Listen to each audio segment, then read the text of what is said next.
नमस्कार साथियों, आप देख रहे हैं हिट फिट न्यूज टीवी और मैं हूं हरनाम सिंह गुडवाल। दोस्तों, वीडियो को अंत तक जरूर देखना। तो साथियों, आज हम बात फिर करेंगे उसी बांग्लादेश के बारे में जहां तख्ता पलट हो चुका है और वहां की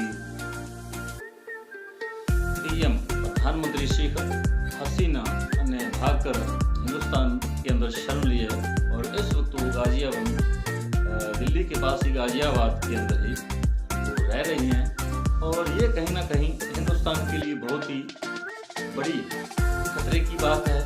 खतरा हिंदुस्तान को नहीं बल्कि हिंदू लोग जो बांग्लादेश के अंदर रह रहे हैं उनके लिए ये बड़ी मुसीबत बनकर आई है हिंदुस्तान के अंदर। और कहीं ना कहीं जो गोदी मीडिया है, बिकाऊ मीडिया है, वो शेख हसीना की जितनी भी गलतियां हैं, उसने जो वहां तक 15 वर्षों तक तानाशाही की, गुंडागर्दी की, विपक्ष को खत्म करने का काम किया, उनके आलोचकों को उन्होंने हमेशा पकड़ पकड़ कर जेलों के अंदर ठूंस लिया, अपनी आलोचना कभी पसंद नहीं की। तो वहां पर भ्रष्टाचार, महंगाई और ये अलग से बड़े मुद्दे हैं।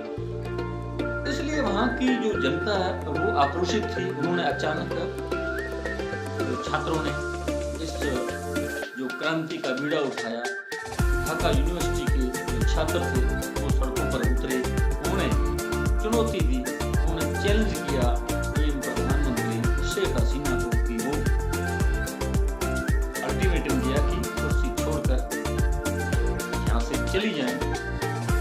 और आखिर जब शेख हसीना को पता चला कि अब उनकी बस से बात बाहर हो चुकी है, वो वहाँ से भागकर हिंदुस्तान आई। वायुसेना की एक हेलीकॉप्टर से गाजियाबाद की हिंडन एयरबेस पर उतरी और तब से आज तक यही हैं। और बीच बीच में ये भी खबरें आ रही थी कि यूके के लिए वो जाएंगी, शरण यूके के अंदर से मिलेगी, लेकिन यूके ने यानी इंग्लैंड ने बिल्कुल साफ इनकार कर दिया। उसके बाद वो चाहती थी कि अपने बेटे के पास वो अमेरिका, यूएस से चली जाएंगी, लेकिन वहाँ भी अमेरिका ने भी उनका वीजा खारिज कर दिया। अब कोई भी देश यानी दुनिया को कोई भी देश उसे स्वीकार नहीं कर रहा और अब वो यहीं भारत के अंदर ही जमी हुई हैं, क्योंकि मोदी जी जो देश के प्रधानमंत्री हैं, नरेंद्र मोदी जी, और शेख हसीना की विचारधारा एक जैसी है, मानसिकता एक जैसी है, उनकी सोच एक जैसी है। क्योंकि जो कुछ शेख हसीना ने बांग्लादेश के अंदर किया, अत्याचार किए, भ्रष्टाचार फैलाया, अपनों को नौकरियों के अंदर नियुक्तियां दी, हर जगह उनका कब्जा हो गया। हाँ, गोदी मीडिया जो है, जिस प्रकार हिंदुस्तान के अंदर गोदी मीडिया कहा जाता है, इसी प्रकार वहाँ की जो बांग्लादेश की मीडिया, उस पर भी उसका नियंत्रण था, चुनाव आयोग पर भी उसका नियंत्रण रहा। लेकिन जो सच्चाई है वो हिंदुस्तान की गोदी मीडिया वो सामने नहीं ला रही।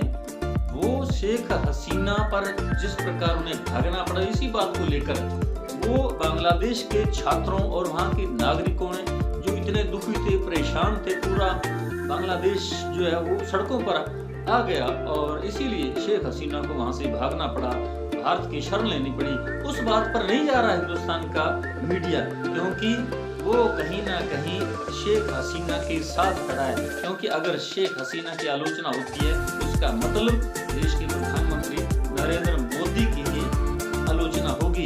इसलिए वो बच रहे हैं, चाहे उन्हें मोदी और मोदी की टीम का, भाजपा का उन्हें डर है, इसलिए वो कुछ भी शेख हसीना के खिलाफ नहीं बोल रहा।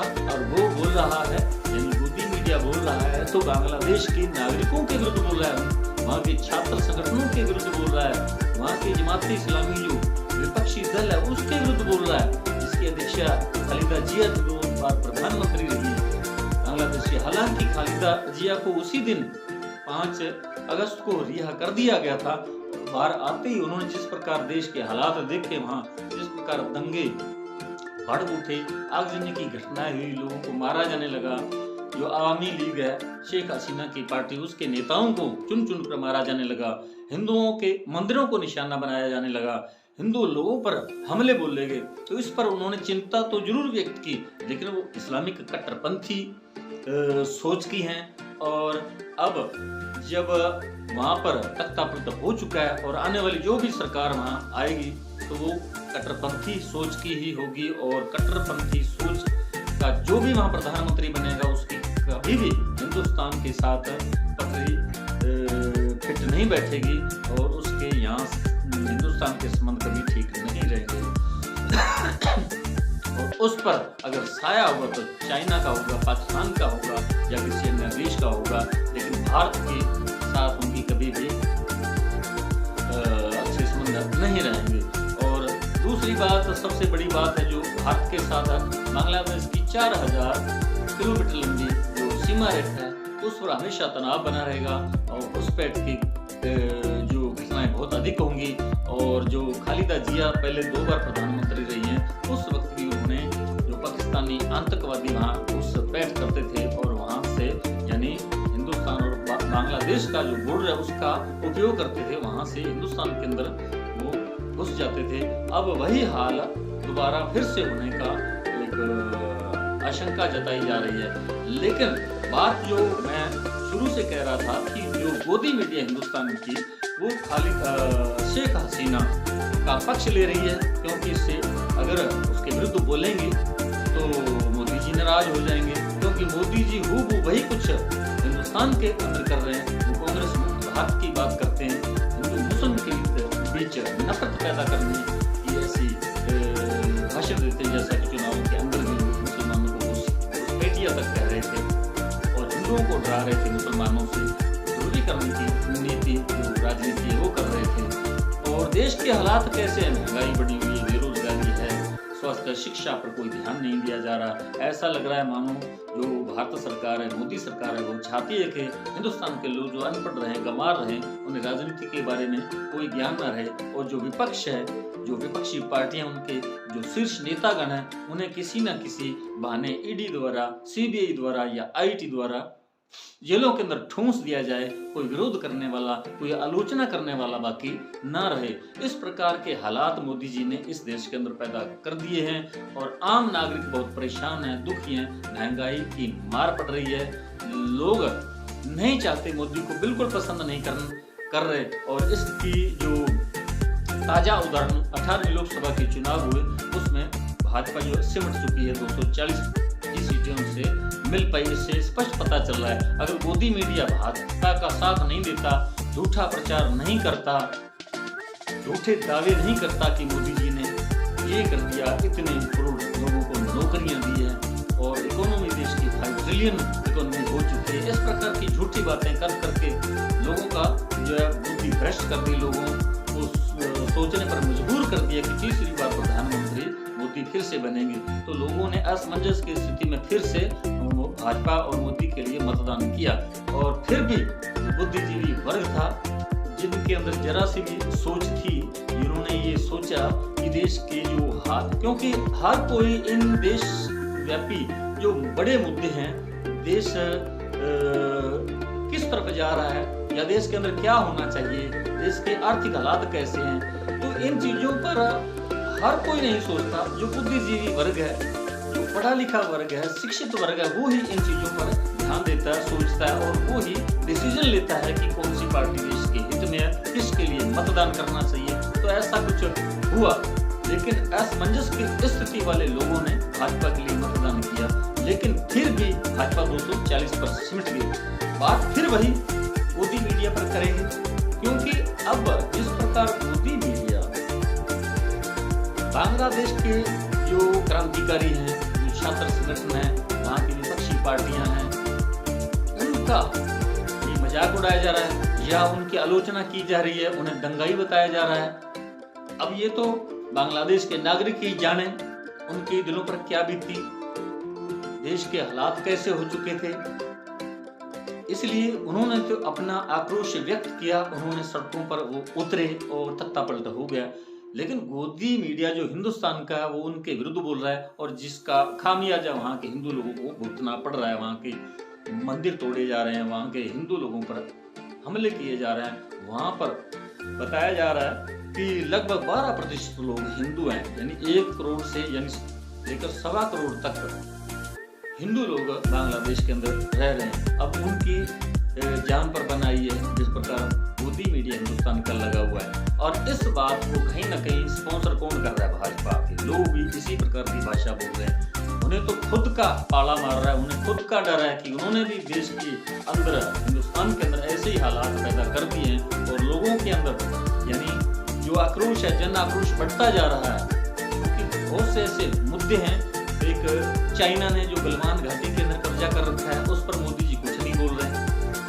और जब से हिंदुस्तान के अंदर प्रधानमंत्री नरेंद्र मोदी प्रधानमंत्री की कुर्सी पर बैठे, तब से लेकर हिंदुस्तान के हालात बद से बदतर हो चले हैं। लेकिन झूठा प्रचार किया जा रहा है, विश्व गुरु बताया जा रहा है। मोदी मीडिया जो लगा हो इसी काम में लगा हुआ है कि हिंदुस्तान का पूरे विश्व में डंका बज रहा है। मोदी जी है वो विश्व गुरु है, भारत विश्व गुरु है, 5 ट्रिलियन इकोनॉमी बन चुका है हिंदुस्तान। इस प्रकार का झूठा प्रचार किया जा रहा है और बढ़ा चढ़ाकर बातें की जा रही हैं। झूठे आंकड़े जो हैं, झूठे आंकड़े जारी किए जा रहे हैं। अगर 5-7 लोग जो है हिंदुस्तान के बड़े बड़े उद्योगपति हैं, मुकेश अंबानी है या अडानी है, इस प्रकार के कुछ और भी 5-4 घराने जो उद्योगपति हैं, उनको देश की इकोनॉमी से अलग कर दिया जाए तो जीडीपी डाउन, देश की जो 5 ट्रिलियन इकोनॉमी है उसकी हवा निकल जाएगी। लोग हम कैसे मान सकते हैं 5 ट्रिलियन इकोनॉमी हो चुकी है हिंदुस्तान की? किसान, मजदूर, मजले जो व्यापारी हैं, सब परेशान हैं, सब दुखी हैं। किसान आत्महत्या कर रहे हैं, एमएसपी की मांग को लेकर धरने दिए जा रहे हैं। हर तबका जो है वो परेशान है, लेकिन किसी की कोई बात सुनी नहीं जा रही। इतनी जबरदस्त तानाशाही के अंदर लोग जी रहे हैं। कोई आलोचना करने वाला दिखाई नहीं दे रहा। कोई आलोचना करता है तो उसे इस बात को बार बार 100 बार सोचना पड़ता है कि वो आलोचना करेंगे तो उन्हें कहीं जेल तो नहीं जाना पड़ेगा। क्योंकि बहुत सारे पत्रकार जो यूट्यूब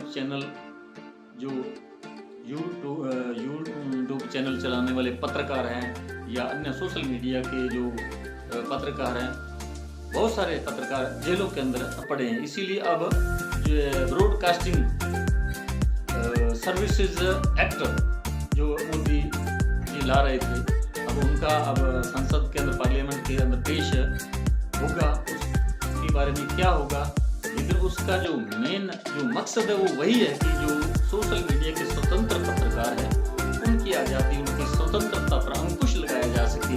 क्योंकि जो 2018 की जो लोकसभा चुनाव है उसमें जो सोशल मीडिया के स्वतंत्र पत्रकार हैं, उनकी बदौलत ही जो है कांग्रेस या अन्य जो इंडिया गठबंधन दल हैं उन्हें जीत मिली है। उनके सीटों के अंदर इजाफा हुआ है और मोदी जी 303 से जो एनडीए है वो 240 पर जो है भाजपा 240 पर आ चुकी है और एनडीए 293 पर। तो ये हाल हुआ है। जो इसके पीछे सबसे बड़ा हाथ है जो है सोशल मीडिया के जो पत्रकार हैं, स्वतंत्र पत्रकार हैं, क्योंकि उन्होंने आम लोगों को, नागरिकों को, मतदाताओं को सच्चाई से रूबरू करवाया और उसका परिणाम रहा कि मोदी जी और एनडीए जो 293 पर ही सिमट गए। बहुमत का आंकड़ा जो है उससे 32 सीट भाजपा पीछे रह गई। तो ये हाल है। इसीलिए अब इस प्रकार का जो है बिल संसद के अंदर पेश करने वाली है भाजपा, और जाहिर है विपक्ष मजबूत है, इसका पुरजोर विरोध भी होगा और आगे क्या होगा वो तो देखने वाली बात होगी। लेकिन जो मेन जो बात है, मुख्य बात है जो मैं कहना चाहता हूँ वो यही कि मोदी मीडिया जो हिंदुस्तान की है वो कहीं ना कहीं बांग्लादेश के अंदर रह रहे हिंदू लोग जो उनकी दुश्मन बनी हुई है और उन्हें कहीं ना कहीं डर भाजपा और मोदी जी से लग रहा है कि अगर शेख हसीना जो है उनके वो विरुद्ध कोई बात करेंगे, बोलेंगे, तो उसका सीधा सा मतलब होगा कि वो मोदी जी और भाजपा की आलोचना कर रहे हैं। तो इसलिए वो डर के मारे, भाजपा के डर के मारे वो शेख हसीना को किसी प्रकार से भी जिम्मेदार नहीं ठहरा रहे और वो केवल बांग्लादेश के जो क्रांतिकारी हैं, वहाँ के आंदोलित लोग हैं, आक्रोशित छात्र संगठन है, इन्होंने सत्ता पलट किया है, उनके विरुद्ध बोले जा मोदी मीडिया बोल रहा है। साथियों, हमारा ये वीडियो आपको कैसा लगा कमेंट बॉक्स में जरूर लिखकर बताइएगा। यदि आपने अभी तक हमारे हिट न्यूज़ टीवी चैनल को सब्सक्राइब नहीं किया तो प्लीज़ सब्सक्राइब कर लें। इस वीडियो को अधिक से अधिक शेयर करें, लाइक करें। आपका बहुत बहुत शुक्रिया, धन्यवाद। राम राम, सत श्री अकाल।